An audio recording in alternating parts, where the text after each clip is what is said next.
ਸ਼ੁਰੂਆਤ ਦੇ ਵਿੱਚ ਜਦੋਂ ਇਹ ਨਵਾਂ ਪ੍ਰੋਗਰਾਮ ਫਿਰ ਸ਼ੁਰੂ ਕਰਿਆ ਸੀਗਾ, ਉਸ ਤੋਂ ਬਾਅਦ ਜੀਵਨ ਤੋਂ ਜੀਵਨ ਦੀ ਉਤਪਤੀ ਨੂੰ ਲੈ ਕੇ ਅਸੀਂ ਚੱਲ ਰਹੇ ਹਾਂ। ਕੱਲ੍ਹ ਦਾ ਸਾਡਾ ਵਿਸ਼ਾ ਸੀ ਕਿ ਇੱਕ ਸੈੱਲ ਕੀ ਚੀਜ਼ ਹੈ, ਜਿਹੜਾ ਸਭ ਤੋਂ ਮਿਨੀਮਮ ਛੋਟੀ ਤੋਂ ਛੋਟੀ ਯੂਨਿਟ ਹੈਗੀ ਇਸ ਬ੍ਰਹਿਮੰਡ ਦੀ ਜਾਂ ਇਸ ਸਰੀਰ ਦੀ ਜਾਂ ਇਸ ਬ੍ਰਹਿਮੰਡ ਦੇ ਵਿੱਚ ਜੋ ਵੀ ਕੁਝ ਇਸ ਵੇਲੇ ਹੈਗਾ ਆ, ਉਹਦੀ ਸਭ ਤੋਂ ਛੋਟੀ ਯੂਨਿਟ ਅਸੀਂ ਸੈੱਲ ਕਹਿੰਦੇ ਹਾਂ। ਔਰ ਉਸ ਸੈੱਲ ਦੀ ਸਾਰੀ ਪਰਿਭਾਸ਼ਾ ਆਪਾਂ ਕੱਲ੍ਹ ਸਾਰੇ ਆਪਣੇ ਸਰੋਤਿਆਂ ਦੇ ਨਾਲ ਸਾਂਝੀ ਕੀਤੀ ਸੀ। ਔਰ ਉਸ ਤੋਂ ਬਾਅਦ ਸੈੱਲ ਤੋਂ ਬਾਅਦ ਅਸੀਂ ਇਸ ਸਰੀਰ ਤੱਕ ਪਹੁੰਚਣਾ ਹੈ, ਤੇ ਫਿਰ ਸਰੀਰ ਤੋਂ ਬਾਅਦ ਇਹਦੇ ਸਰੀਰ ਦੇ ਸਿਸਟਮਾਂ ਨੂੰ ਸਮਝਣਾ। ਤੋ ਇਸ ਤੋਂ ਬਾਅਦ ਨੈਕਸਟ ਜਿਹੜਾ ਸਟੈਪ ਸਾਡਾ ਹੁੰਦਾ ਉਹ ਹੁੰਦਾ ਹੈ ਇੱਕ ਸੈੱਲ ਤੋਂ ਬਾਅਦ ਜਿਹੜੇ ਟਿਸ਼ੂ ਬਣਦੇ ਆ, ਠੀਕ ਹੈ। ਟਿਸ਼ੂ ਕਿਉਂਕਿ ਵੱਖਰੀ ਸੈੱਲ ਇੱਕੋ ਤਰ੍ਹਾਂ ਦੇ ਹੈ, ਪਰ ਉਹਨਾਂ ਦੀ ਸ਼ੇਪ ਵਿੱਚ ਫਰਕ ਪੈਂਦਾ ਰਹਿੰਦਾ, ਉਹਨਾਂ ਦੇ ਕੰਮਕਾਰ ਦੇ ਮੁਤਾਬਕ ਉਹਨਾਂ ਦਾ ਜਿਹੜਾ ਉਹ ਫਰਕ ਹੋਣਾ ਸ਼ੁਰੂ ਹੋ ਜਾਂਦਾ ਹੈ। ਜਿਸ ਤਰ੍ਹਾਂ ਇੱਕ ਭੱਠਾ ਹੈ ਨਾ, ਇੱਕ ਆਰਗੈਨਲ ਅਸੀਂ ਉਹਨੂੰ ਕਹਿੰਦੇ ਹਾਂ ਮੈਡੀਕਲ ਟਰਮ ਦੇ ਵਿੱਚ, ਆਰਗੈਨੋਜੈਨੇਸਿਸ, ਉਹ ਪ੍ਰੋਸੈਸ ਜਿੱਥੇ ਇਹ ਸੈੱਲ ਬਣਦੇ ਆ ਸਰੀਰ ਦੇ ਵਿੱਚ, ਜਦੋਂ ਇਹ ਬਣਨੇ ਸ਼ੁਰੂ ਹੁੰਦੇ ਆ, ਆਰਗੈਨੋਜੈਨੇਸਿਸ ਅਸੀਂ ਉਹਨੂੰ ਮੈਡੀਕਲ ਟਰਮ ਦੇ ਤੌਰ 'ਤੇ ਕਹਿੰਦੇ ਹਾਂ। ਉਹ ਇੱਕ ਤਰ੍ਹਾਂ ਦਾ ਭੱਠਾ ਆ। ਉਸ ਭੱਠੇ ਦੇ ਵਿੱਚ ਇੱਟਾਂ ਵੀ ਬਣਦੀਆਂ ਨੇ, ਟਾਈਲਾਂ ਵੀ ਬਣਦੀਆਂ ਨੇ, ਔਰ ਕਈ ਖਿੰਗਰ ਵੀ ਹੋ ਜਾਂਦੀਆਂ ਨੇ, ਕਈ ਕਿਸੇ ਤਰ੍ਹਾਂ ਦੀਆਂ ਅਲੱਗ-ਅਲੱਗ। ਔਰ ਇਹ ਸਾਰਾ ਡਿਪੈਂਡ ਕਰਦਾ ਹੈ ਉਹਦੇ ਅੰਦਰ ਕ੍ਰੋਮੋਜ਼ੋਮਸ ਦੇ ਉੱਪਰ, ਉਹਦੇ ਉੱਪਰ ਜੀਨਸ ਦੇ ਵਿੱਚ। ਤੋ ਇਸ ਕਰਕੇ ਇਹ ਸੈੱਲ ਡਿਫਰੈਂਟ ਟਾਈਪ ਦੇ ਹੁੰਦੇ ਨੇ। ਹੁਣ ਅੱਗੇ ਜਾ ਕੇ ਜਿਹੜੇ ਵੀ ਸੈੱਲ ਬਣ ਗਏ, ਜੋ ਵੀ ਕੁਝ ਹੋ ਗਿਆ, ਉਹਨਾਂ ਨੂੰ ਅਲੱਗ-ਅਲੱਗ ਜ਼ਿੰਮੇਵਾਰੀ ਉਹਨਾਂ ਦੀ ਕਾਰਕਰਦਗੀ ਦੇ ਮੁਤਾਬਕ ਸੌਂਪੀ ਜਾਂਦੀ, ਉਹਦੇ ਬਿਹੇਵੀਅਰ ਦੇ ਤੌਰ 'ਤੇ। ਜਿਵੇਂ ਆਮ ਤੌਰ 'ਤੇ ਕੀ ਹੁੰਦਾ ਆ ਭਾਈ, ਡਾਕਟਰ ਦਾ ਮੁੰਡਾ ਡਾਕਟਰ, ਵਕੀਲ ਦਾ ਮੁੰਡਾ ਵਕੀਲ। ਆਮ ਤੌਰ 'ਤੇ ਇਹ ਕੁਝ ਹੁੰਦਾ ਆ ਰਿਹਾ ਹੈ, ਪਰ ਇੱਥੇ ਅਮਰੀਕਨ ਸਟਾਈਲ ਦੇ ਵਿੱਚ ਸ਼ਾਇਦ ਐਸਾ ਨਹੀਂ ਹੈ। ਇਹ ਲੋਕ ਵੇਖਦੇ ਆ ਸਕੂਲਾਂ ਕਾਲਜਾਂ ਦੇ ਵਿੱਚ ਕਿ ਬੱਚੇ ਦੀ ਰੁਚੀ ਕੀ ਹੈ, ਬੱਚਾ ਕੀ ਬਣਨਾ ਚਾਹੁੰਦਾ ਆ, ਉਹਦੀ ਰੁਚੀ ਕਿਸ ਪਾਸੇ ਹੈਗੀ ਹੈ। ਉਹ ਆਮ ਤੌਰ 'ਤੇ ਉਸ ਪਾਸੇ ਹੀ ਉਸ ਨੂੰ ਡਿਵੈਲਪ ਕਰਨ ਦੀ ਕੋਸ਼ਿਸ਼ ਕਰਦੇ ਆ। ਇਸੇ ਤਰ੍ਹਾਂ ਕੁਦਰਤ ਦਾ ਨਿਯਮ ਜਿਹੜਾ ਆ ਉਹ ਇਸ ਗੱਲ ਨੂੰ ਫਾਲੋ ਕਰਦਾ ਆ ਬਈ ਕਿਸ ਸੈੱਲ ਦੇ ਵਿੱਚ ਕਿਸ ਤਰ੍ਹਾਂ ਦੇ ਉਹ ਆਰਗੇਨਲਸ ਹਨ, ਉਹ ਪ੍ਰਾਪਰਟੀ ਹੈ ਜਿਹੜੀ ਇਨਹੈਰੀਟਡ ਹੈ, ਜਿਹੜੀ ਕ੍ਰੋਮੋਜ਼ੋਮਸ ਤੋਂ ਬਾਅਦ ਜਿਹੜਾ ਉਹਦੀ ਡਿਵੈਲਪਮੈਂਟ ਹੋਈ ਹੈ ਵੱਖਰੇ ਤੌਰ 'ਤੇ, ਉਹ ਕਿਸ ਤਰ੍ਹਾਂ ਦੀ ਹੈਗੀ ਹੈ। ਭਾਵ ਉਸ ਨੂੰ ਅਸੀਂ 4 ਕੈਟੇਗਰੀਆਂ ਵਿੱਚ ਵੰਡਦੇ ਹਾਂ। ਜਿਹੜੀ ਵੀ ਉਹ ਤਬਦੀਲੀ ਸੈੱਲਾਂ ਦੇ ਵਿੱਚ ਹੁੰਦੀ ਹੈ, ਉਹਨੂੰ ਅਸੀਂ 4 ਕੈਟੇਗਰੀਆਂ ਵਿੱਚ ਵੰਡਦੇ ਹਾਂ, ਤੇ ਉਹ 4 ਕੈਟੇਗਰੀਆਂ ਦੇ ਸੈੱਲ ਆਪਸ ਵਿੱਚ ਯੂਨਾਈਟ ਕਰਦੇ ਨੇ, ਤੇ ਉਹਨਾਂ ਦਾ ਇੱਕ ਟਿਸ਼ੂ ਬਣਦਾ ਆ। ਔਰ ਉਸ ਟਿਸ਼ੂ ਦਾ ਨਾਂ ਹੈ, 4 ਤਰ੍ਹਾਂ ਦੇ ਟਿਸ਼ੂ ਅਸੀਂ ਗੱਲ ਕਰਦੇ ਹਾਂ। ਇੱਕ ਹੁੰਦਾ ਹੈ ਐਪੀਥੀਲੀਅਮ ਟਿਸ਼ੂ, ਦੂਸਰਾ ਹੁੰਦਾ ਹੈ ਮਸਕੂਲਰ ਟਿਸ਼ੂ, ਤੀਸਰਾ ਹੁੰਦਾ ਹੈ ਨਰਵਸ ਟਿਸ਼ੂ, ਚੌਥਾ ਹੁੰਦਾ ਹੈ ਕਨੈਕਟਿਵ ਟਿਸ਼ੂ। ਸੋ ਇਹ ਟਾਈਪ ਦੇ ਜਿਹੜੇ ਉਹ ਉਹਨਾਂ ਦੇ ਕਰੈਕਟਰ ਨੇ। ਬੇਸਿਕਲੀ ਇਹ ਜੋ ਮੈਂ ਦੱਸ ਰਿਹਾ ਹਾਂ, ਇਹ ਉਹਨਾਂ ਦੇ ਕਰੈਕਟਰ ਨੇ ਕਿ ਉਹ ਕਰ ਕੀ ਸਕਦੇ ਨੇ, ਤੇ ਜਿਸ ਕੰਮ ਨੂੰ ਕਰ ਸਕਦੇ ਨੇ ਉਹਨੂੰ ਉਸੇ ਕੰਮ ਹੀ ਲਾਇਆ ਜਾਵੇ। ਸਕੂਲ ਵਿੱਚੋਂ ਤੋਂ ਪੜ੍ਹ ਕੇ ਅਸੀਂ ਸਾਰੇ ਹੀ ਆ ਗਏ ਹਾਂ।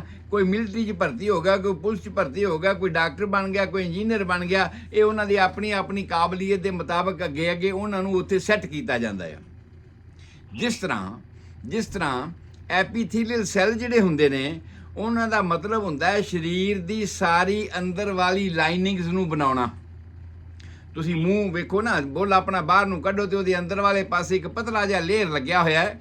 ਕਈ ਵਾਰ ਉਹ ਛਿੱਲਿਆ ਜਾਂਦਾ ਤੇ ਪਤਲੀ ਵਾਈਟ ਕਲਰ ਦੀ ਪੇਪੜੀ ਜੀ ਉਤਰਨੀ ਸ਼ੁਰੂ ਹੋ ਜਾਂਦੀ ਹੈ। ਇਹ ਸਾਰੇ ਜਿੰਨੇ ਵੀ ਸਿਸਟਮ ਨਾ, ਯੂਰੀਨਰੀ ਸਿਸਟਮ ਹੈ, ਡਾਈਜੈਸਟਿਵ ਸਿਸਟਮ ਹੈ, ਜਿਨ੍ਹਾਂ ਦਾ ਵੇਰਵਾ ਆਪਾਂ ਅੱਗੇ ਸਾਂਝਾ ਕਰਾਂਗੇ, ਇਹਨਾਂ ਸਾਰਿਆਂ ਦੇ ਜਿਹੜੇ ਅੰਦਰ ਦੀ ਤਹਿ ਹੈਗੀ ਹੈ, ਉਹ ਇਸ ਨੱਕ ਦੇ ਅੰਦਰ ਸਮਝ ਕਰ ਲਓ, ਇਹ ਸਾਰੀ ਤਹਿ ਜਿਹੜੀ ਹੈ ਉਹ ਐਪੀਥੀਲੀਅਮ ਦੀ ਬਣੀ ਹੋਈ ਹੈ। ਮਤਲਬ ਇਸ ਟਾਈਪ ਦੇ ਟਿਸ਼ੂ ਉੱਥੇ ਲੱਗੇ ਨੇ, ਜਿਨ੍ਹਾਂ ਦਾ ਇਹ ਆ ਕਿ ਇਹ ਸਭ ਤੋਂ ਪਹਿਲਾਂ ਆਉਣ ਵਾਲੇ ਕਿਸੇ ਵੀ ਹਾਲਾਤ ਨਾਲ ਨਿਬੜਨ ਵਾਲੇ ਇਹ ਲੋਕ ਆ। ਜੇ ਮੂੰਹ ਵਿੱਚ ਕੋਈ ਵੀ ਚੀਜ਼ ਪਾਓ, ਤੇ ਜੇ ਮੂੰਹ 'ਚ ਗਰਮ ਚੀਜ਼ ਪੈ ਜਾਵੇ ਤੇ ਮੂੰਹ ਛਿੱਲਿਆ ਜਾਂਦਾ ਹੈ, ਤੇ ਸਭ ਤੋਂ ਪਹਿਲਾਂ ਛਿੱਲਿਆ ਜਾਣ ਵਾਲਾ ਕੌਣ ਆ? ਐਪੀਥੀਲੀਅਲ ਸੈੱਲ। ਇਸੇ ਤਰ੍ਹਾਂ ਹੀ ਅਲੱਗ-ਅਲੱਗ ਥਾਵਾਂ ਦੇ ਅਲੱਗ-ਅਲੱਗ ਸਿਸਟਮਾਂ ਦੇ ਵਿੱਚ ਬਿਲਕੁਲ ਅੰਦਰ ਦੀ ਜਿਹੜੀ ਦੀਵਾਰ ਹੈ, ਅੰਦਰ ਦਾ ਜਿਹੜਾ ਪਰਦਾ ਹੈ, ਉਹ ਐਪੀਥੀਲੀਅਲ ਸੈੱਲਾਂ ਦਾ ਬਣਿਆ ਹੁੰਦਾ ਹੈ। ਉਸ ਤੋਂ ਬਾਅਦ ਜਿਹੜੇ ਦੂਸਰੇ ਸੈੱਲ ਹੁੰਦੇ ਨੇ, ਉਹਨਾਂ ਨੂੰ ਅਸੀਂ ਕਹਿੰਦੇ ਹਾਂ ਮਸਕੂਲਰ ਸੈੱਲ, ਜਿਹੜੇ ਧਾਗਿਆਂ ਦੀ ਟਾਈਪ ਦੇ ਹੁੰਦੇ ਨੇ। ਐਪੀਥੀਲੀਅਲ ਸੈੱਲਸ ਫਲੈਟ ਹੁੰਦੇ ਨੇ, ਜਗ੍ਹਾ ਕਵਰ ਕਰਨੀ ਹੁੰਦੀ ਹੈ, ਸਾਰਾ ਹੇਠਾਂ ਅੰਦਰ ਦਾ ਏਰੀਆ ਕਵਰ ਕਰਨਾ ਹੁੰਦਾ ਆ। ਜਿਵੇਂ ਅਸੀਂ ਇੱਟਾਂ ਨੂੰ ਪਲਸਤਰ ਕਰ ਦਿੰਦੇ ਹਾਂ ਨਾ, ਤੇ ਪਲਸਤਰ ਕਰਦੇ ਨੇ ਤੇ ਫਿਰ ਸਾਰੀਆਂ ਇੱਟਾਂ ਐਨ ਬਰਾਬਰ ਹੀ ਦਿਸੀ ਜਾਂਦੀਆਂ ਨੇ। ਐਪੀਥੀਲੀਅਲ ਇਸ ਤਰ੍ਹਾਂ ਦਾ ਵੀ ਸਮਝ ਕਰ ਲਓ ਵੀ ਅੰਦਰੋਂ ਪਲਸਤਰ ਕਰ ਦਿੱਤਾ ਕਿਸੇ ਦੀਵਾਰ ਨੂੰ। ਸਾਡੀ ਜਿਹੜੀ ਫੂਡ ਪਾਈਪ ਜਾ ਰਹੀ ਹੈ ਮੂੰਹ ਤੋਂ ਸ਼ੁਰੂ ਹੋਈ ਅੰਦਰ ਟੱਟੀ ਵਾਲੇ ਰਸਤੇ ਤੱਕ ਇਹਨੇ ਜਾਣਾ 9 ਮੀਟਰ ਲੰਬੀ ਹੁੰਦੀ ਹੈ, ਔਰ ਇਸ 9 ਮੀਟਰ ਲੰਬੇ ਦੇ ਅੰਦਰ ਵਾਲਾ ਜਿੰਨਾ ਵੀ ਸਾਰਾ ਪੋਰਸ਼ਨ ਹੈਗਾ ਆ ਉਹ ਸਾਰੇ ਦਾ ਸਾਰਾ ਐਪੀਥੀਲੀਅਲ ਸੈੱਲ ਦਾ ਬਣਿਆ ਹੁੰਦਾ ਹੈ, ਟਿਸ਼ੂਜ਼ ਦਾ। ਔਰ ਇਹ ਚੌੜੇ ਨੇ, ਫਲੈਟ ਨੇ, ਇਹਨਾਂ ਨੇ ਥਾਂ ਕਵਰ ਕਰਨੀ ਹੈ, ਇਹਨੂੰ ਪਲਸਤਰ ਸਮਝ ਲਓ ਅੰਦਰ ਦਾ। ਇਹਦੀ ਅੱਗੇ ਡਿਸਕ੍ਰਿਪਸ਼ਨ ਹੋਰ ਆਵੇਗੀ ਜਦੋਂ ਡਾਈਜੈਸਟਿਵ ਸਿਸਟਮ ਦੀ ਮੈਂ ਗੱਲ ਕਰਾਂਗਾ ਵੀ ਇਹਦੀ ਬਣਤਰ ਅੱਗੇ ਹੋਰ ਕਿਵੇਂ ਬਦਲ ਜਾਂਦੀ ਹੈ, ਮੌਕੇ ਮੁਤਾਬਕ ਕਿਸ ਤਰ੍ਹਾਂ ਦੀ ਚੀਜ਼ ਹੋ ਜਾਂਦੀ, ਪਲਸਤਰ ਕਿਸ ਤਰ੍ਹਾਂ ਦਾ ਹੋ ਜਾਂਦਾ ਆ। ਸੋ ਉਸ ਤੋਂ ਅਗਲੇ ਟਿਸ਼ੂਜ਼ ਦਾ ਨਾਮ ਮੈਂ ਲਿਆ, ਉਹ ਹੈ ਮਸਕੂਲਰ ਟਿਸ਼ੂ। ਮਸਕੂਲਰ ਟਿਸ਼ੂ ਆਮ ਤੌਰ ਤੇ ਉਸ ਤਰ੍ਹਾਂ ਦੇ ਧਾਗਿਆਂ ਦੇ ਬਣੇ ਹੁੰਦੇ ਨੇ ਜਿਵੇਂ ਤੁਸੀਂ ਖੇਸ ਬੁਣਿਆ ਵੇਖਦੇ ਹੋ ਨਾ, ਤਾਣਾ ਤੇ ਪੇਟਾ ਬਣਿਆ ਹੁੰਦਾ ਜਿਹਦੇ ਨਾਲ ਮਜ਼ਬੂਤ ਖੇਸ ਬਣਦਾ ਆ। ਔਰ ਇਸ ਤਰ੍ਹਾਂ ਦੇ ਜਿਹੜੇ ਸੈੱਲ ਨੇ ਜਿਨ੍ਹਾਂ ਤੋਂ ਮਸਕੂਲਰ ਟਿਸ਼ੂ ਬਣਦੇ ਨੇ, ਇਹ ਬਹੁਤ ਸਟਰੋਂਗ ਫਾਈਬਰ ਹੁੰਦੇ ਨੇ, ਤਕੜੇ ਫਾਈਬਰ ਹੁੰਦੇ ਨੇ, ਭਾਰ ਚੁੱਕ ਸਕਦੇ ਨੇ, ਖਿੱਚੇ ਜਾ ਸਕਦੇ ਨੇ, ਇਹਨਾਂ 'ਚ ਲਚਕ ਹੁੰਦੀ ਹੈ ਔਰ ਸਟਰੈਂਥ ਹੁੰਦੀ ਹੈ। ਉਹਨਾਂ ਨੂੰ ਅਸੀਂ ਕਹਿੰਦੇ ਹਾਂ ਮਸਕੂਲਰ ਟਿਸ਼ੂ। ਸਾਡੀ ਜਿੰਨੀਆਂ ਵੀ ਮਾਸਪੇਸ਼ੀਆਂ ਨੇ, ਲੱਤਾਂ ਦੀਆਂ, ਬਾਹਾਂ ਦੀਆਂ, ਪੇਟ ਦੀਆਂ, ਤੁਸੀਂ ਵੇਖੋ ਨਾ ਬਈ ਔਰਤ ਜਦੋਂ ਬੱਚਾ ਪੈਦਾ ਹੁੰਦਾ ਤੇ ਪੇਟ ਕਿੰਨਾ ਅੱਗੇ ਵੱਧ ਜਾਂਦਾ। 28 ਪਾਉਂਡ ਇੱਕ ਔਰਤ ਦਾ ਭਾਰ ਵੱਧ ਜਾਂਦਾ ਨਾਰਮਲ ਹਾਲਾਤਾਂ ਦੇ ਵਿੱਚ, ਪ੍ਰੈਗਨੈਂਸੀ ਦੇ ਵਿੱਚ। ਪਰ ਮਾਸਪੇਸ਼ੀਆਂ ਪੇਟ ਦੇ ਵਿੱਚ ਜਿਹੜੀਆਂ ਲੱਗੀਆਂ ਹੋਈਆਂ ਨੇ ਉਸ ਸਾਰੇ ਨੂੰ ਬਰਦਾਸ਼ਤ ਕਰਦੀਆਂ ਨੇ, ਔਰ ਇਸੇ ਕਰਕੇ ਕਰਦੀਆਂ ਨੇ ਵੀ ਉਹਦੇ ਵਿੱਚ ਸਾਰਾ ਜਿਹੜੇ ਮਸਕੂਲਰ ਟਿਸ਼ੂ ਨੇ ਉਹ ਇਸ ਟਾਈਪ ਦੇ ਸਟਰੋਂਗ ਤਾਣਾ ਪੇਟਾ ਬਣਿਆ ਹੋਇਆ ਹੈਗਾ। ਉਸ ਤੋਂ ਬਾਅਦ ਹੈਗਾ ਨਰਵਸ ਟਿਸ਼ੂ, ਜਿਨ੍ਹਾਂ ਨੇ ਸਾਰੀ ਕਾਰਕਰਦਗੀ ਸੂਈਏ ਜਿਹਨੂੰ ਕਹਿ ਦਿਓ, ਹਾਂਜੀ। ਔਰ ਉਹ ਸੂਈਏ ਇਸ ਟਾਈਪ ਦੇ ਨੇ ਕਿ ਜਿਹਨੇ ਹਰ ਤਰ੍ਹਾਂ ਦੀ ਸੂਚਨਾ ਅੱਗੇ ਸੈਂਟਰ ਦੇ ਵਿੱਚ ਪਹੁੰਚਾਉਣੀ ਹੈ ਤੇ ਉਸ ਤੋਂ ਵਾਪਸ ਖਬਰਾਂ ਲੈ ਕੇ ਤੇ ਵਾਪਸ ਜਿਹੜੇ ਹੁਕਮ ਲੈ ਕੇ ਉਹਨੇ ਉਸ ਸੈਂਟਰ, ਉਸ ਥਾਂ ਤੇ ਪਹੁੰਚਣਾ ਹੈ ਜਿੱਥੇ ਕੋਈ ਖਰਾਬੀ ਹੋ ਗਈ ਆ। ਨਾਰਦ ਮੁਨੀ ਕਹਿ ਲਓ, ਹਾਂਜੀ। ਇਤਿਹਾਸ ਦਾ ਨਾਰਦ ਮੁਨੀ ਹੈਗਾ ਨਰਵਸ ਸਿਸਟਮ, ਹਾਂਜੀ, ਜਿਹਨੇ ਥਾਂ ਥਾਂ ਭਜਦੇ ਰਹਿਣਾ ਤੇ ਇੱਧਰ ਦੀਆਂ ਉੱਧਰ ਦੀਆਂ ਖਬਰਾਂ ਜਿਹੜੀਆਂ ਸਾਰੀਆਂ ਸਾਂਝੀਆਂ ਕਰਦੇ ਰਹਿਣਾ, ਇੱਕ ਦੂਸਰੇ ਨੂੰ ਪਹੁੰਚਾਉਂਦੇ ਰਹਿਣਾ। ਇਹ ਨਰਵਸ ਸਿਸਟਮ ਦਾ ਕੰਮ ਆ। ਔਰ ਇਹ ਬੜੀਆਂ ਬਰੀਕ ਤੰਦਾਂ ਦਾ ਬਣਿਆ ਹੁੰਦਾ ਆ, ਬਹੁਤ ਜ਼ਿਆਦਾ ਬਰੀਕ ਤੇ ਬਹੁਤ ਜ਼ਿਆਦਾ ਸੈਂਸਿਟਿਵ। ਤੁਸੀਂ ਟੈਲੀਫੋਨ ਦੀ ਤਾਰ ਕਦੀ ਖੋਲ ਕੇ ਵੇਖੀ ਹੋਵੇ, ਜਿਨ੍ਹਾਂ ਵੀ ਸੱਜਣਾ ਨੇ, ਜਿਹੜੇ ਵੀ ਸੁਣ ਰਹੇ ਨੇ, ਤੇ ਉਹਨਾਂ ਨੇ ਵੇਖਿਆ ਹੋਣਾ ਵੀ ਬਹੁਤ ਬਰੀਕ ਤੰਦਾਂ ਹੁੰਦੀਆਂ ਨੇ ਔਰ ਉਹਦੇ ਉੱਪਰ ਵੀ ਇੱਕ ਪਤਲਾ ਜਿਹਾ ਬਰੀਕ ਪਰਦਾ ਚੜਿਆ ਹੁੰਦਾ ਆ। ਉਹਦੇ ਵਿੱਚ 2 ਤਰ੍ਹਾਂ ਦੇ ਫਾਈਬਰ ਹੁੰਦੇ ਨੇ। ਇੱਕ ਤਾਂ ਇਹ ਹੈ ਵੀ ਮੇਰੀ ਆਵਾਜ਼ ਤੁਹਾਡੇ ਤੱਕ ਜਾ ਰਹੀ ਹੈ ਤੇ ਇੱਕ ਤੁਹਾਡੀ ਆਵਾਜ਼ ਮੇਰੇ ਤੱਕ ਆ ਰਹੀ ਹੈ। ਸੋ ਅਲੱਗ-ਅਲੱਗ ਤਰ੍ਹਾਂ ਦਾ ਫੰਕਸ਼ਨ ਜਿਹੜਾ ਕਰਨ ਵਾਸਤੇ ਇਹਦੇ ਵਿੱਚ ਇਸੇ ਤਰ੍ਹਾਂ ਦੀਆਂ ਤਾਰਾਂ ਬਹੁਤ ਬਰੀਕ ਲੱਗੀਆਂ ਹੁੰਦੀਆਂ ਨੇ, ਔਰ ਜਿਨ੍ਹਾਂ ਦਾ ਕਨੈਕਸ਼ਨ ਬ੍ਰੇਨ ਤੋਂ ਲੈ ਕੇ ਹਰੇਕ ਇੱਕ ਸੈੱਲ ਤੱਕ ਪਹੁੰਚਦਾ ਆ, ਇੱਕ ਸੈੱਲ ਤੱਕ ਪਹੁੰਚਦਾ ਆ। ਇਹ ਇੰਨਾ ਵੱਡਾ ਇਹਨਾਂ ਦਾ ਜਾਲ ਵਿਛਿਆ ਹੋਇਆ ਹੈ। ਕਿਉਂਕਿ ਮਸਲ ਦੀ ਤਾਂ ਜਦੋਂ ਆਪਾਂ ਡਿਸਕ੍ਰਿਪਸ਼ਨ ਦੱਸਣੀ ਹੈ ਨਾ, ਤੇ ਮਸਲ ਦੀ ਤੇ ਇੱਕ ਲਿਮਟ ਹੈ, ਹਰੇਕ ਮਸਲ ਦੀ ਇੱਕ ਲਿਮਟ ਹੈ। ਜਿਵੇਂ ਸਭ ਤੋਂ ਲੰਬੇ ਤੋਂ ਲੰਬਾ ਮਸਲ ਸਾਡੇ ਸਰੀਰ ਦਾ, ਉਹਨੂੰ ਲੈਟੀਸੀਮਸ ਡੋਰਸਾਈ ਅਸੀਂ ਕਹਿੰਦੇ ਆ। ਸਾਡੇ ਪਿਛਲੇ ਪਾਸੇ ਹਿੱਪ ਤੇ ਜਿੱਥੇ ਅਸੀਂ ਪੱਟੀ ਬੈਲਟ ਬੰਨ੍ਹਨੇ ਆ, ਉਸ ਥਾਂ ਤੋਂ ਸ਼ੁਰੂ ਹੁੰਦਾ। ਜਿਹੜੀ ਹਿੱਪ ਦੀ ਜਿਹੜੀ ਉੱਚੀ ਹੱਡੀ ਹੈ ਨਾ, ਉਹਨੂੰ ਇਲੀਅਮ ਕਹਿੰਦੇ ਅਸੀਂ। ਉਸ ਇਲੀਅਮ ਤੋਂ ਲੈ ਕੇ ਤੇ ਸਾਰੀ ਪੇਟ ਦੀ ਬੈਕ ਸਾਈਡ ਲੰਘ ਕੇ ਪਿੱਠ ਦੀ ਅਗਲੇ ਪਾਸੇ ਮੋਢੇ ਤੇ ਆ ਕੇ, ਤੇ ਮੋਢੇ ਦਾ ਜਿਹੜਾ ਮੋਟਾ ਥਾਂ ਆ ਉਸ ਥਾਂ ਤੇ ਆ ਕੇ ਲੱਗਦੀ, ਏਡੀ ਲੰਬੀ ਆ। ਔਰ ਦੋਵੇਂ ਪਾਸੇ ਆ, ਭਾਵ ਹੇਠਾਂ ਵਾਲੇ ਸਾਰੇ ਹਿੱਸੇ ਨੂੰ, ਹਿੱਪ ਤੋਂ ਲੈ ਕੇ ਹੇਠਲੇ ਹਿੱਸੇ ਨੂੰ ਉੱਪਰ ਵਾਲੇ ਹਿੱਸੇ ਦੇ ਨਾਲ ਬੰਨ੍ਹਣ ਦਾ ਇਹ ਕੰਮ ਕਰਦੀ ਹੈ। ਪਰ ਇਸੇ ਤਰ੍ਹਾਂ ਮੈਂ ਇਹ ਕਹਿ ਰਿਹਾ ਕਿ ਮਾਸਪੇਸ਼ੀਆਂ ਦੀ ਆਪਣੀ ਇੱਕ ਲਿਮਟ ਆ, ਨਰਵਸ ਸਿਸਟਮ ਦੀ ਕੋਈ ਲਿਮਟ ਨਹੀਂ ਹੈਗੀ। ਹਰ ਮਾਸਪੇਸ਼ੀ ਇੱਥੋਂ ਚੱਲ ਕੇ ਇੱਕ ਉਹਦਾ ਓਰੀਜਨ ਹੁੰਦਾ ਹੈ, ਦੂਸਰਾ ਉਹਦਾ ਇਨਸਰਸ਼ਨ ਹੁੰਦਾ ਹੈ। ਇੱਕ ਜਿਹੜਾ ਉਹਦੀ ਸ਼ੁਰੂਆਤ ਹੁੰਦੀ ਹੈ, ਇੱਕ ਉਹਦਾ ਐਂਡ ਹੁੰਦਾ ਆ। ਔਰ ਐਂਡ ਤੇ ਸ਼ੁਰੂਆਤ ਦੋਵੇਂ ਵੱਖਰੀਆਂ ਗੱਲਾਂ ਨੇ। ਜਦੋਂ ਮਸਲ ਦੀ ਗੱਲ ਆਏਗੀ ਮੈਂ ਉਸ ਨੂੰ ਦੱਸਣਾ ਹੈਗਾ, ਕਿਉਂਕਿ ਜਦੋਂ ਤੁਸੀਂ ਵੇਖੋ ਨਾ, ਉੱਤੋਂ ਪਹਾੜਾਂ ਤੋਂ ਨਦੀਆਂ ਸ਼ੁਰੂ ਹੁੰਦੀਆਂ ਨੇ ਤੇ ਉਹ ਅਲੱਗ-ਅਲੱਗ ਤਹਿਾਂ ਦੇ ਵਿੱਚ ਅਲੱਗ-ਅਲੱਗ ਘਰਾਲਾਂ ਜੀਆਂ ਵਗਦੀਆਂ ਨੇ। ਉੱਪਰੋਂ ਬਰਫ਼ ਵੀ ਪੰਘਰਦੀ ਹੈ ਜਾਂ ਮੀਂਹ ਪੈਂਦਾ ਆ, ਤੇ ਅਲੱਗ-ਅਲੱਗ ਘਰਾਲਾਂ ਵਗਦੀਆਂ ਨੇ, ਤੇ ਹੇਠਾਂ ਆ ਕੇ ਇੱਕ ਥਾਂ ਤੇ ਪਾਣੀ ਇਕੱਠਾ ਹੁੰਦਾ, ਉਹਨੂੰ ਅਸੀਂ ਡੈਲਟਾ ਕਹਿੰਦੇ ਆ। ਔਰ ਉਸ ਤੋਂ ਬਾਅਦ ਫਿਰ ਉਹ ਪਲੇਨ ਥਾਂ ਤੇ ਵਗਣਾ ਸ਼ੁਰੂ ਹੋ ਜਾਂਦਾ, ਉਹਨੂੰ ਅਸੀਂ ਦਰਿਆ ਕਹਿ ਦਿੰਦੇ ਹਾਂ, ਨਦੀਆਂ ਅਸੀਂ ਉਹਨੂੰ ਕਹਿ ਦਿੰਦੇ ਹਾਂ। ਮਾਸਪੇਸ਼ੀ ਇਸ ਤਰ੍ਹਾਂ ਦੀ ਕੋਈ ਚੀਜ਼ ਹੈਗੀ ਹੈ ਕਿ ਜਿੱਥੋਂ ਸ਼ੁਰੂ ਹੁੰਦੀ ਹੈ ਨਾ, ਉੱਥੇ ਤੇ ਤੰਦ ਸ਼ੁਰੂ ਹੁੰਦੀ ਹੈ। ਕਈ ਥਾਵਾਂ ਤੋਂ ਨਿੱਕੇ ਤੰਦ ਲੈ ਕੇ ਸ਼ੁਰੂ ਹੁੰਦੀ ਹੈ, ਫਿਰ ਉਹ ਵੱਧਦੀ ਜਾਂਦੀ ਹੈ, ਇਕੱਠੀ ਹੋ ਜਾਂਦੀ ਹੈ, ਉਸਨੂੰ ਬੈਲੀ ਆਫ ਦੀ ਮਸਲ ਅਸੀਂ ਕਹਿੰਦੇ ਹਾਂ। ਉਸ ਤੋਂ ਬਾਅਦ ਫਿਰ ਜਿੱਥੇ ਜਾ ਕੇ ਉਹ ਲੱਗਦੀ ਹੈ ਉੱਥੇ ਇੱਕ ਰੱਸੀ ਬਣ ਜਾਂਦੀ ਹੈ। ਔਰ ਰੱਸੀ ਭਾਵ ਜਿਵੇਂ ਜਿਵੇਂ ਦਰਿਆ ਅੱਗੇ ਵਗਦਾ ਜਾਂਦਾ ਹੈ ਔਰ ਬਿਲਕੁਲ ਅੱਗੋਂ ਪਤਲਾ ਹੁੰਦਾ ਜਾਂਦਾ, ਕਿਉਂਕਿ ਪਾਣੀ ਘਟਦਾ ਜਾਂਦਾ ਆ। ਜਿਵੇਂ ਨਹਿਰ ਦੀਆਂ ਟੇਲਾਂ ਹੁੰਦੀਆਂ ਨੇ ਤੇ ਉਹ ਟੇਲ ਦੇ ਉੱਪਰ ਅੱਗੇ ਜਾ ਕੇ ਪਾਣੀ ਨਹੀਂ ਪਹੁੰਚਦਾ ਕਈ ਵਾਰ, ਸੋ ਮਤਲਬ ਬਹੁਤ ਬਰੀਕ ਹੋ ਜਾਂਦਾ। ਤਾਂ ਮਾਸਪੇਸ਼ੀ ਦੀ ਇਹ ਇੱਕ ਨਿਸ਼ਾਨੀ ਹੈ। ਤੇ ਮਸਕੂਲਰ ਟਿਸ਼ੂ ਜਿਹੜੇ ਹੁੰਦੇ ਨੇ ਉਹ ਇਸ ਟਾਈਪ ਦੇ ਹੁੰਦੇ ਨੇ ਕਿ ਸ਼ੁਰੂਆਤ ਦਾ ਚੌੜਾ ਪੰਜੇ ਵਾਂਗੂ ਸ਼ੁਰੂ ਹੁੰਦੇ ਆ, ਜਿਵੇਂ ਪੰਜਾ ਸਾਡਾ ਚੌੜਾ ਹੈਗਾ, ਅਲੱਗ-ਅਲੱਗ ਥਾਵਾਂ ਤੋਂ ਉਂਗਲਾਂ ਸਾਨੂੰ ਦਿਸਦੀਆਂ ਪਈਆਂ ਨੇ ਇਸ ਥਾਂ ਤੋਂ, ਔਰ ਵਿਚਕਾਰ ਤੋਂ ਆ ਕੇ ਗੁੱਟ ਬਣ ਗਿਆ, ਜਿਹੜਾ ਸਾਡਾ ਹੱਥ ਹੈ ਉਹ ਚੌੜਾ ਹੋ ਗਿਆ, ਉਸ ਤੋਂ ਬਾਅਦ ਫਿਰ ਇੱਕਦਮ ਇਕੱਠਾ ਹੋ ਗਿਆ। ਸੋ ਇਹ ਮਸਲ ਟਿਸ਼ੂ ਦੀ ਆਮ ਪਛਾਣ ਹੈ, ਪਰ ਇਹ ਲਿਮਟਿਡ ਹਨ। ਜਿਵੇਂ ਨਰਵਸ ਸਿਸਟਮ ਦੀ ਮੈਂ ਗੱਲ ਕੀਤੀ ਬਈ ਇਹ ਲਿਮਟਿਡ ਨਹੀਂ ਹਨ। ਬ੍ਰੇਨ ਤੋਂ ਲੈ ਕੇ ਇੱਕ ਸੈੱਲ ਤੱਕ ਪਹੁੰਚਣ ਵਾਲੀ ਇਹ ਇਸ ਤਰ੍ਹਾਂ ਦੀ ਮਾਸਪੇਸ਼ੀ ਹੈਗੀ, ਇਸ ਤਰ੍ਹਾਂ ਦੀਆਂ ਤੰਦਾਂ ਹਨ, ਉਹਨੂੰ ਨਰਵਸ ਸਿਸਟਮ ਅਸੀਂ ਆਖਿਆ। ਤੇ ਜਿਹੜਾ ਮਸਕੂਲਰ ਟਿਸ਼ੂ ਹੈਗਾ ਆ ਉਹਦੀ ਇੱਕ ਲਿਮਟ ਹੈਗੀ ਹੈ, ਪਰ ਲਿਮਟ ਵੀ ਜਿਹੜੀ ਇੱਕ ਥਾਂ ਤੋਂ ਸ਼ੁਰੂ ਹੁੰਦੀ, ਕਈ ਥਾਵਾਂ ਤੋਂ ਸ਼ੁਰੂ ਹੁੰਦੀ ਹੈ ਤੇ ਇੱਕ ਥਾਂ ਤੇ ਇਕੱਠੀ ਹੁੰਦੀ ਹੈ, ਔਰ ਜਾ ਕੇ ਲੱਗਣ ਵਾਲੇ ਥਾਂ ਤੇ ਇੱਕ ਰੱਸੀ ਜੀ ਬਣ ਜਾਂਦੀ ਹੈ। ਔਰ ਇਸੇ ਤਰ੍ਹਾਂ ਹੀ ਇਸ ਤੋਂ ਬਾਅਦ ਚੌਥਾ ਨੰਬਰ ਆ ਗਿਆ ਸਾਡਾ ਕਨੈਕਟਿਵ ਟਿਸ਼ੂ ਦਾ। ਬੜਾ ਵੱਡਾ ਜਾਲ ਤੇ ਬਹੁਤ ਛੋਟਾ ਛੋਟਾ ਜਾਲ। ਬੜਾ ਵੱਡਾ ਜਾਲ ਇਸ ਕਰਕੇ ਕਿ ਲੱਖਾਂ ਹੀ ਸੈੱਲ ਹਨ ਇਸ ਸਰੀਰ ਦੇ ਵਿੱਚ, ਔਰ ਸਾਰੇ ਸੈੱਲਾਂ ਨੂੰ ਇੱਕ ਦੂਜੇ ਨਾਲ ਜੋੜ ਕੇ ਰੱਖਣ ਦਾ ਕੰਮ ਕਨੈਕਟਿਵ ਟਿਸ਼ੂ ਦਾ ਆ।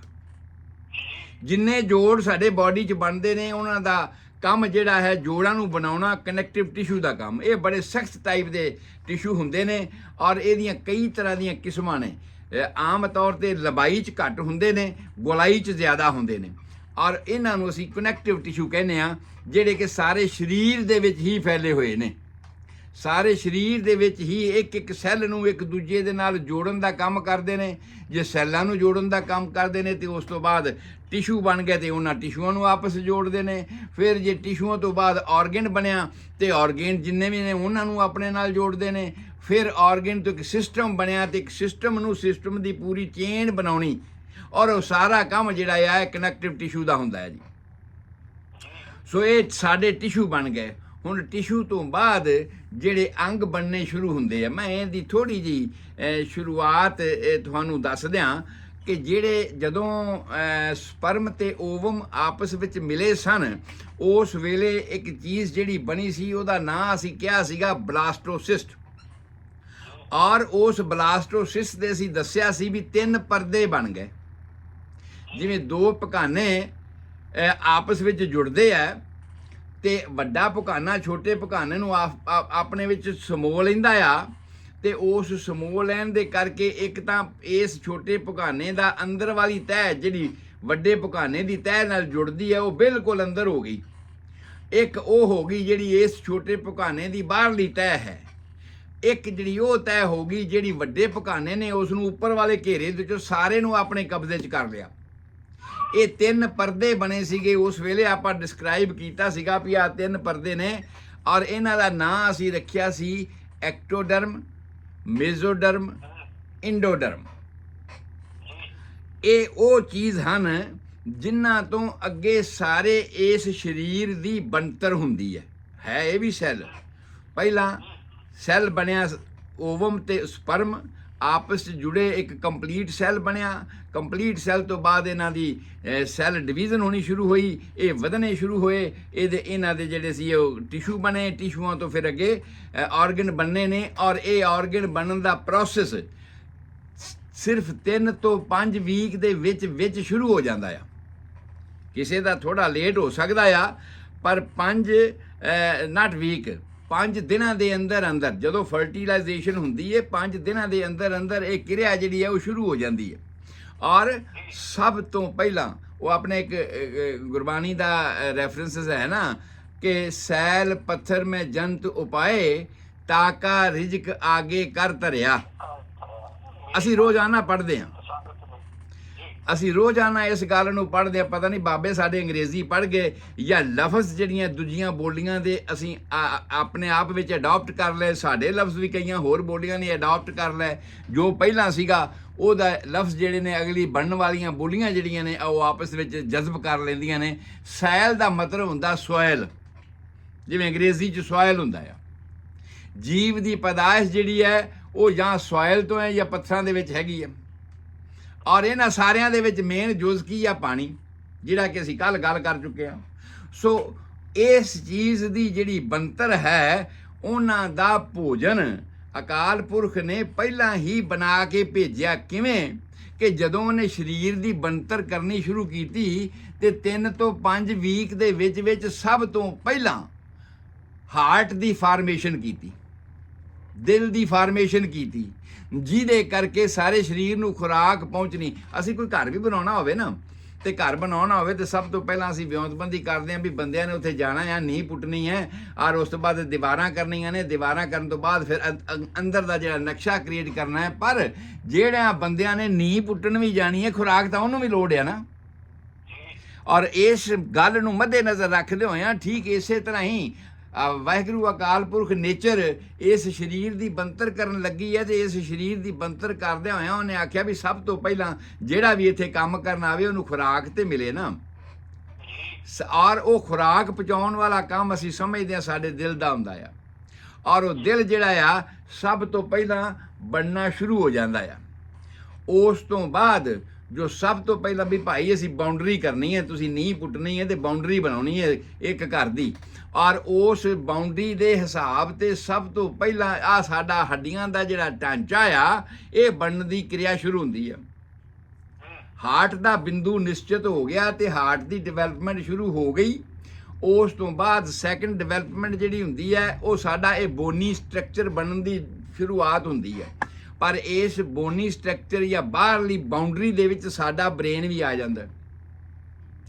ਔਰ ਸਾਡੀ ਸਭ ਤੋਂ ਪਹਿਲੀ ਹੱਡੀ ਜਿਹੜੀ ਬਣਨੀ ਸ਼ੁਰੂ ਹੁੰਦੀ ਹੈ 6th ਵੀਕ ਆਫ ਇੰਟਰਾਯੂਟਰਨ ਲਾਈਫ, 6ਵੇਂ ਹਫਤੇ ਦੇ ਵਿੱਚ ਜਿਹੜੀ ਹੱਡੀ ਸਭ ਤੋਂ ਪਹਿਲਾਂ ਪੂਰੀ ਤਰ੍ਹਾਂ ਤਾਮੀਰ ਹੁੰਦੀ ਹੈ। 3 ਥਾਵਾਂ ਤੋਂ ਬਣਨੀ ਸ਼ੁਰੂ ਹੁੰਦੀ ਹੈ, ਪਰ ਉਹ ਹੱਡੀ ਆਪਸ 'ਚ ਜੁੜ ਜਾਂਦੀ ਹੈ ਤੇ ਉਹ ਬਣਦੀ ਹੈ ਹਸਲੀ ਦੀ ਹੱਡੀ। ਆਹ ਜਿਹੜੀ ਧੌਣ ਤੋਂ ਹੇਠਾਂ ਤੇ ਛਾਤੀ ਤੋਂ ਉੱਪਰ ਵਾਲੇ ਪਸਲੀਆਂ ਦੇ ਉੱਪਰ ਵਾਲੇ ਪਾਸੇ ਜਿਹੜੀ ਹੱਡੀ ਹੈ, ਇਹਨੂੰ ਅਸੀਂ ਹਸਲੀ ਦੀ ਹੱਡੀ ਕਹਿੰਦੇ ਹਾਂ। ਮੈਡੀਕਲ ਟਰਮ ਦੇ ਵਿੱਚ ਉਹਨੂੰ ਕਲੈਵੀਕਲ ਕਹਿੰਦੇ ਹਾਂ। ਇਹ 2 ਪਾਸੇ ਲੱਗੀ ਹੈ, ਜਿਹੜੀ ਮੋਢੇ ਦੇ ਜੋੜ ਤੱਕ ਜਾਂਦੀ ਹੈ, ਸਾਹਮਣੇ ਤੋਂ ਮੋਢੇ ਦੇ ਜੋੜ ਤੱਕ ਜਾਂਦੀ ਹੈ। ਇਹ ਸਭ ਤੋਂ ਪਹਿਲਾਂ 6th ਵੀਕ 6ਵੇਂ ਹਫਤੇ ਜਦੋਂ ਫਰਟੀਲਾਈਜੇਸ਼ਨ ਹੋਈ, ਉਸ ਤੋਂ ਬਾਅਦ 6ਵੇਂ ਹਫਤੇ ਦੇ ਵਿੱਚ ਇਹ ਹੱਡੀ ਜਿਹੜੀ ਆ ਉਹ ਬਣਨੀ ਸ਼ੁਰੂ ਹੋ ਜਾਂਦੀ ਹੈ। ਉਸ ਤੋਂ ਬਾਅਦ ਇਸ ਚੀਜ਼ ਦੇ ਨਾਲ ਹੀ ਬ੍ਰੇਨ ਡਿਵੈਲਪਮੈਂਟ ਹੋਣੀ ਸ਼ੁਰੂ ਹੋ ਜਾਂਦੀ ਹੈ। ਔਰ ਹੁਣ ਇਹ ਜਿਹੜੇ 3 ਲੇਅਰ ਬਣ ਗਏ ਸੀ, ਇਹਨਾਂ ਨੇ ਆਪਣੀ ਆਪਣੀ ਜ਼ਿੰਮੇਵਾਰੀ ਪੂਰੀ ਸੰਭਾਲ ਲਈ ਹੁੰਦੀ ਹੈ। ਔਰ ਉਸ ਜ਼ਿੰਮੇਵਾਰੀ ਨੂੰ ਸੰਭਾਲਣ ਕਰਕੇ ਇਹਨਾਂ ਨੇ ਜਿੰਨਾ ਵੀ ਐਕਟੋਡਰਮ ਪਾਰਟ ਹੈ, ਜਿਹੜਾ ਸਭ ਤੋਂ ਬਾਹਰ ਵਾਲਾ ਘੇਰਾ ਹੈ, ਵੱਡਾ ਘੇਰਾ ਹੈ ਓਵਮ ਦਾ, ਜਿਹਨੇ ਪਹਿਲਾਂ ਸਪਰਮ ਨੂੰ ਆਪਣੇ ਕਬਜ਼ੇ 'ਚ ਲਿਆ ਸੀਗਾ, ਉਹ ਐਕਟੋਡਰਮ ਦਾ ਘੇਰਾ ਹੈਗਾ ਆ। ਔਰ ਉਹਦੇ ਨਾਲ ਸਭ ਤੋਂ ਪਹਿਲਾਂ ਸਾਡੇ ਵਾਲ ਬਣਦੇ ਆ, ਸਾਡੇ ਨਹੁੰ ਬਣਦੇ ਆ, ਸਾਡੀ ਚਮੜੀ ਬਣਦੀ ਹੈ। ਭਾਵ ਇਹ ਜਿਹੜੀਆਂ ਬਾਹਰ ਵਾਲੀਆਂ ਗੱਲਾਂ ਨੇ, ਇਹ ਉਹਦੇ ਨਾਲ ਬਣਨੀਆਂ ਸ਼ੁਰੂ ਹੁੰਦੀਆਂ ਨੇ। ਔਰ ਬ੍ਰੇਨ ਐਜ਼ ਏ ਹੋਲ, ਇਹਦੀ ਖੋਪੜੀ ਦੀ ਸਿਰਜਣਾ ਉਹਦੇ ਤੋਂ ਹੀ ਸ਼ੁਰੂ ਹੋ ਜਾਂਦੀ ਹੈ।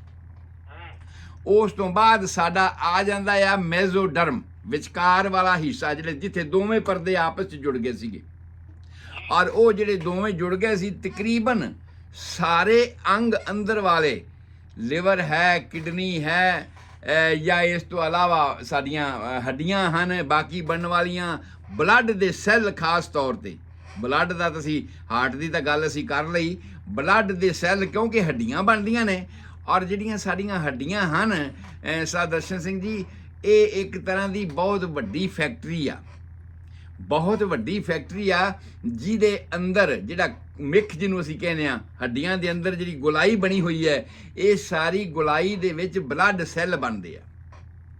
ਔਰ ਬਲੱਡ ਸੈੱਲ ਦੇ ਵਿੱਚੋਂ ਅੱਗੇ ਆਪਾਂ ਗਿਣਤੀ ਕਰ ਚੁੱਕੇ ਹਾਂ ਕਈ ਵਾਰਾਂ ਕਿ WBC ਨੇ, RBC ਨੇ, WBC ਦੀਆਂ ਅਲੱਗ-ਅਲੱਗ ਕਿਸਮਾਂ ਹੈਗੀਆਂ ਨੇ। ਇਹ ਸਾਰੀਆਂ ਗੱਲਾਂ ਆਪਾਂ ਬਲੱਡ 'ਚ ਫਿਰ ਦੁਬਾਰਾ ਰਿਪੀਟ ਕਰਾਂਗੇ, ਪਰ ਆਪਾਂ ਕਹਿ ਚੁੱਕੇ ਹਾਂ ਸਾਰੀਆਂ ਗੱਲਾਂ।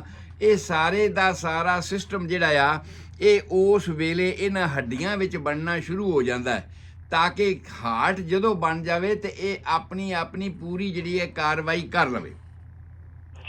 ਉਸ ਤੋਂ ਬਾਅਦ ਸਾਡਾ ਰਹਿ ਗਿਆ ਇੰਟੋਡਰਮ। ਇੰਡੋਡਰਮ ਜਿਹਨੂੰ ਅਸੀਂ ਕਹਿੰਦੇ ਆ, ਬਿਲਕੁਲ ਅੰਦਰ ਵਾਲਾ ਪੋਰਸ਼ਨ, ਅੰਦਰ ਵਾਲਾ ਪਰਦਾ ਜਿਹੜਾ ਸਾਡਾ ਸੀ ਚਲੇ ਗਿਆ।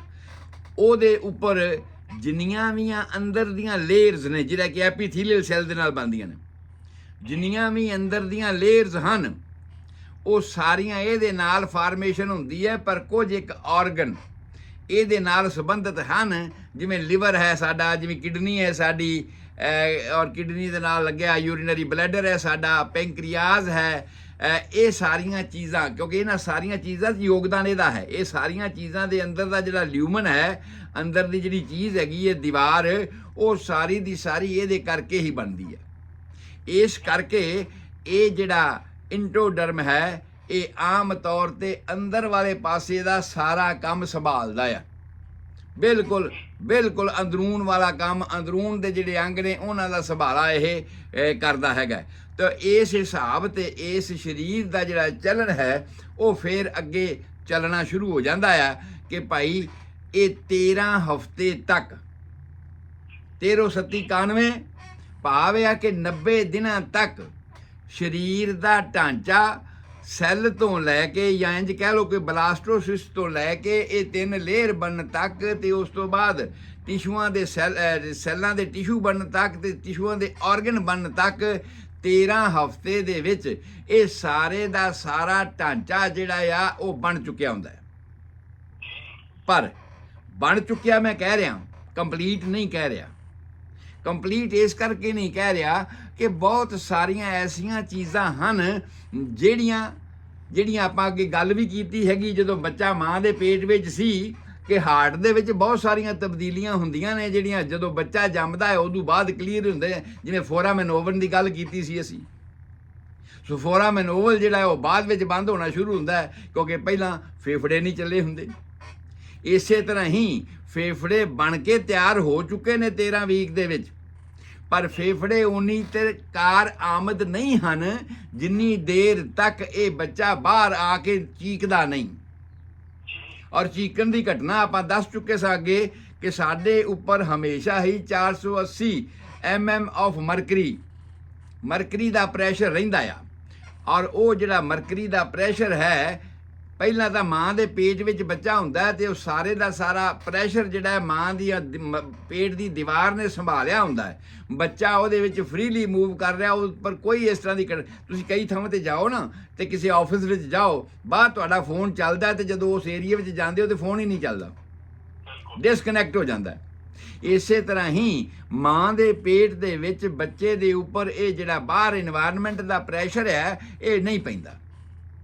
ਔਰ ਇਹ ਜੇ ਨਹੀਂ ਪੈਂਦਾ ਤੇ ਜਦੋਂ ਉਹ ਬਾਹਰ ਆਉਂਦਾ ਇਮੀਡੀਏਟਲੀ ਉਹਦਾ ਜੋ ਪ੍ਰੈਸ਼ਰ ਪੈਂਦਾ ਆ, ਉਸੇ ਵੇਲੇ ਹੀ ਉਹ ਚੀਕਦਾ ਆ ਪ੍ਰੈਸ਼ਰ ਦੇ ਨਾਲ, ਔਰ ਉਹਦੇ ਚੀਕਣ ਨਾਲ, ਰੋਣ ਦੇ ਨਾਲ ਇਹ ਫੇਫੜੇ ਖੁੱਲ ਜਾਂਦੇ ਆ। ਉਸ ਵੇਲੇ ਫੇਫੜੇ ਇਹ ਕਾਰ ਆਮਦ ਬਣਦੇ ਆ, ਬਣ ਕੇ ਤਿਆਰ ਨੇ, ਤਹਿ ਲਾ ਕੇ ਰੱਖੀ ਪਈ ਹੈ, ਪਰ ਇਹ ਹਜੇ ਪਹਿਨੇ ਨਹੀਂ ਗਏ, ਇਹ ਹਜੇ ਕੰਮ ਵਿੱਚ ਨਹੀਂ ਲਾਏ ਗਏ। ਤੋ ਇਸ ਤਰ੍ਹਾਂ ਕਰਕੇ ਜਿਵੇਂ ਚਿਹਰੇ ਦੀ ਗੱਲ ਹੁੰਦੀ ਹੈ, ਤੇ ਚਿਹਰਾ ਜਿਸ ਤਰ੍ਹਾਂ ਦਾ ਵੀ ਬੱਚੇ ਦਾ ਬਣ ਚੁੱਕਿਆ ਹੁੰਦਾ ਆ, ਉਹ 5 ਵੀਕ ਦੇ ਵਿੱਚ ਪੂਰੀ ਤਰ੍ਹਾਂ ਸ਼ਕਲ ਵਿੱਚ ਆ ਗਿਆ ਹੁੰਦਾ ਹੈ ਕਿ ਮਨੁੱਖ ਦਾ ਬੱਚਾ ਆ। ਇਹ ਸਾਡੇ ਅਲਟਰਾਸਾਊਂਡ ਤੇ ਸਾਰਾ ਸਾਨੂੰ ਦੱਸਦੇ ਹੈ ਬਈ ਇਹ ਉਸ ਵੇਲੇ ਵਿੱਚ ਸ਼ੇਪ ਦੇ ਆ ਗਿਆ। ਪਰ ਫੇਸ ਇੱਕ ਐਸਾ ਹੈ ਜਿਹੜਾ ਸਭ ਤੋਂ ਬਾਅਦ ਵਿੱਚ ਇੱਕ ਪੱਕੀ ਸ਼ਕਲ ਅਖਤਿਆਰ ਕਰਦਾ ਆ।